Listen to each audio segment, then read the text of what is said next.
Atenção! Começa agora uma teleaula de Física do ensino médio. Você vai assistir a teleaula de número 49. Bons estudos!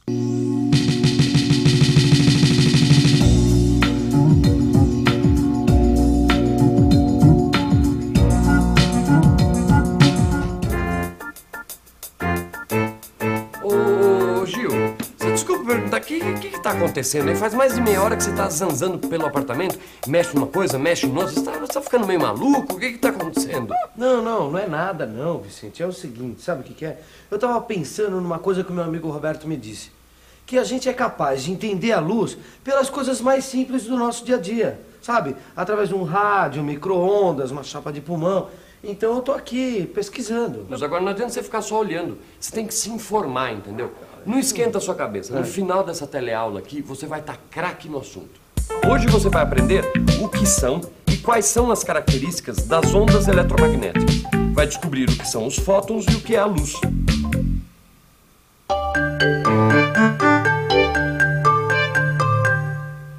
Ô, Gil, pera um pouquinho.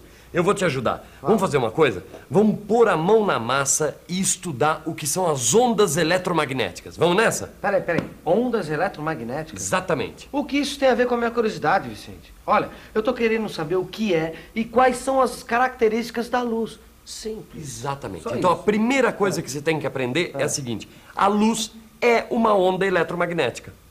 E não só a luz, hein? Não só a luz. As ondas de rádio, as ondas de televisão, as micro-ondas, os raios X, todas elas são ondas eletromagnéticas. É mesmo? É. Maricela, eu fiquei super animada com aquela nossa conversa sobre átomos, sabia? Só que agora eu estou interessada num outro assunto. Ondas eletromagnéticas. Esse é um outro assunto, mas tem tudo a ver com o átomo, Rosinha. Você vai ver. Tanto que para entender as ondas eletromagnéticas, a gente precisa lembrar o modelo atômico.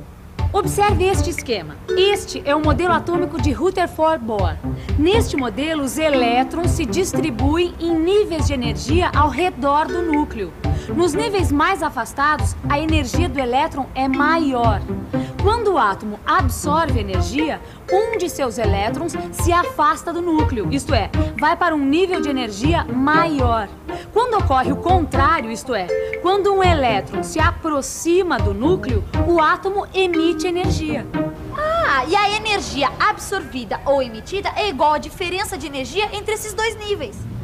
As ondas eletromagnéticas têm tudo a ver com o átomo, especialmente com o movimento dos elétrons. E quem estabeleceu essa relação foi o famoso físico Albert Einstein. Ele foi um físico teórico que formulou a sua teoria baseado nas experiências de vários outros cientistas. Muito cálculo e muita imaginação. Foi ele quem explicou o efeito fotoelétrico.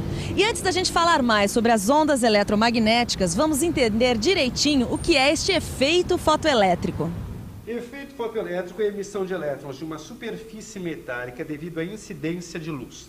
Bom, mas para entender melhor isso, vamos aos fatos observados. As experiências mostravam que quando uma certa quantidade de luz incidia sobre uma placa metálica, aparecia uma corrente elétrica. Einstein conclui que a luz fornece energia para os elétrons da placa. Alguns deles se desprendem e saem da placa.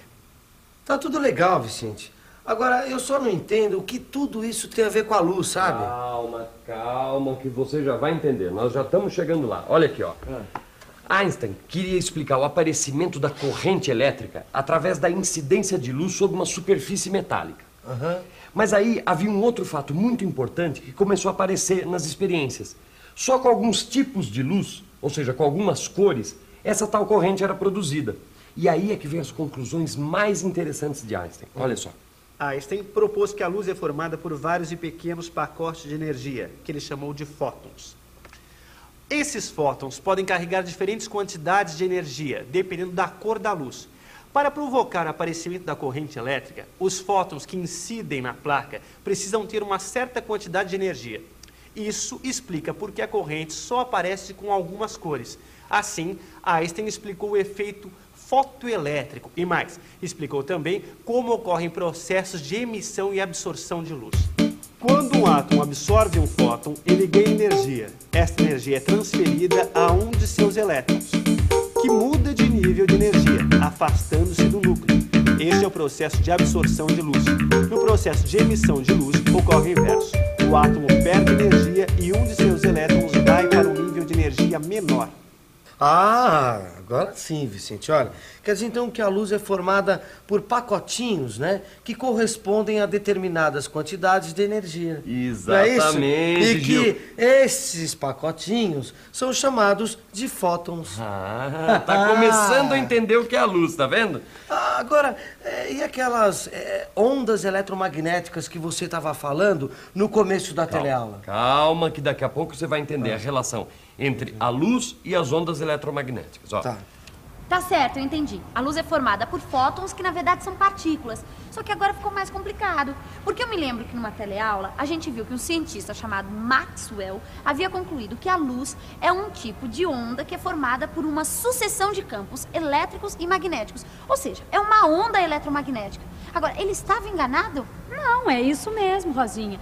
A Rosinha lembrou muito bem das conclusões de Maxwell. Se você não estiver se recordando direitinho, dê uma olhada no seu livro de estudos. Mas agora, Rosinha, me diga uma coisa. Quem você acha que tinha razão?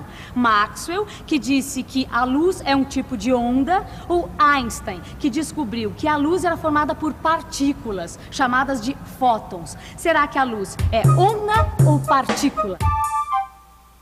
Ih, agora ficou mais difícil.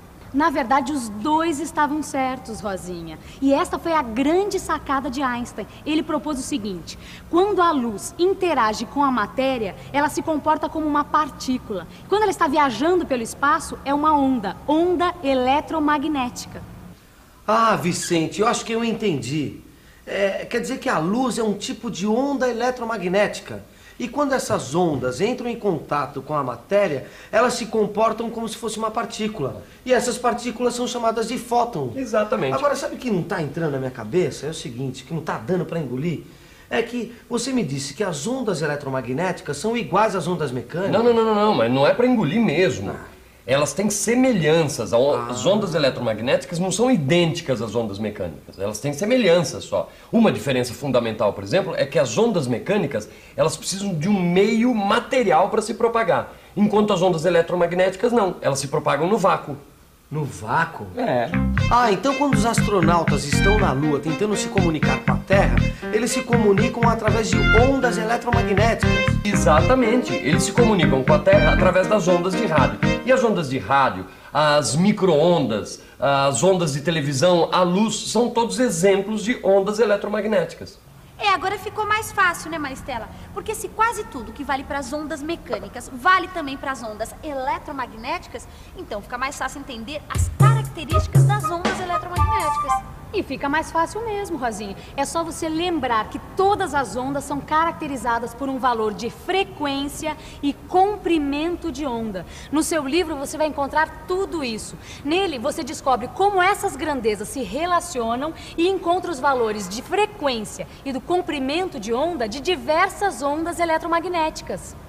Como você viu, as grandezas que caracterizam as ondas eletromagnéticas são as mesmas grandezas que caracterizam as ondas mecânicas. Dá pra gente calcular os valores dessas grandezas, mas antes disso, você precisa saber como é produzida uma onda eletromagnética. Ela é produzida toda vez que uma carga elétrica é acelerada ou freada, ou seja, quando uma carga elétrica fica em movimento de vai e vem, é que se produz uma onda eletromagnética.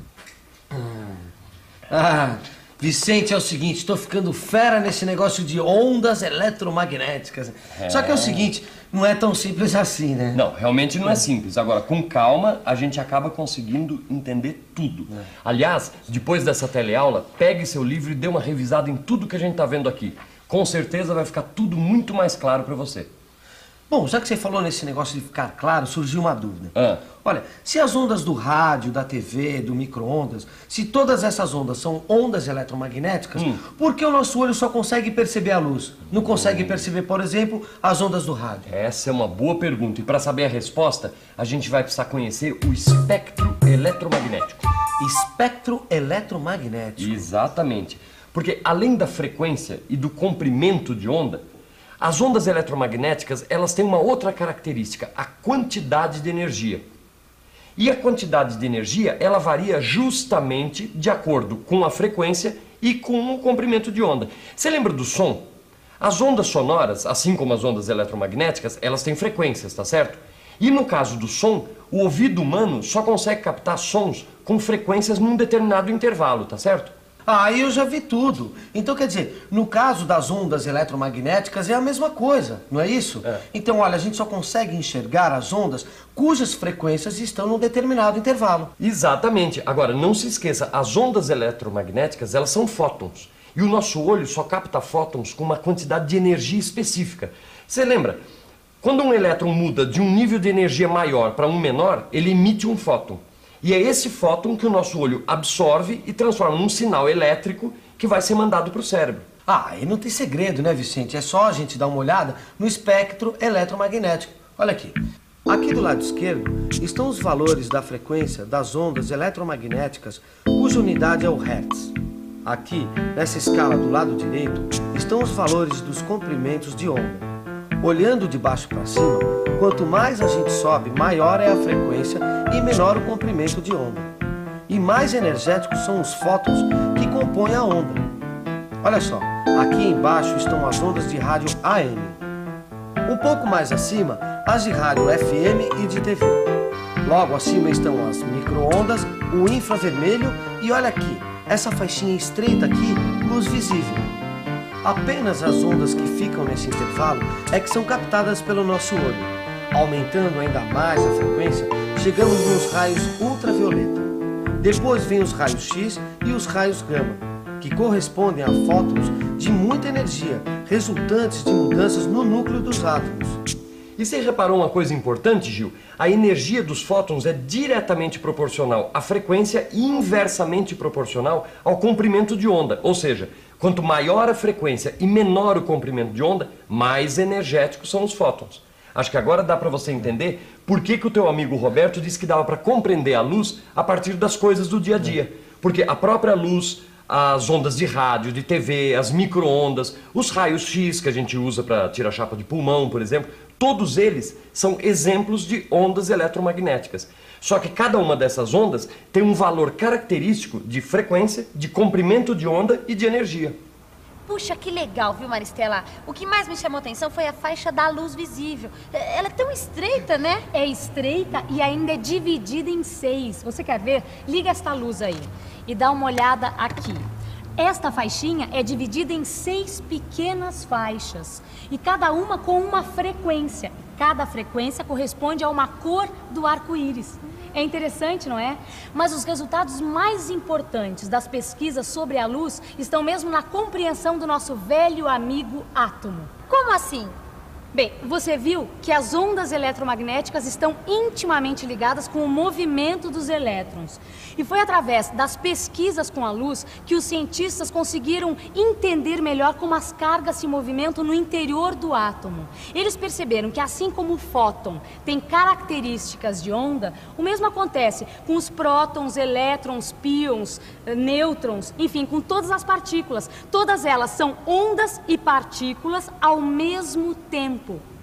Isso quer dizer que o tradicional modelo atômico Rutherford-Bohr, lembra, precisa ser atualizado. Hoje em dia, o modelo atômico não tem mais prótons e elétrons, todas essas partículas em órbitas e lugares bem definidos. Ao contrário, os cientistas descobriram que essas partículas devem ser representadas por regiões difusas, porque ao mesmo tempo são partículas e onda. Para isso tudo ficar claro, vamos ficar agora com a revisão.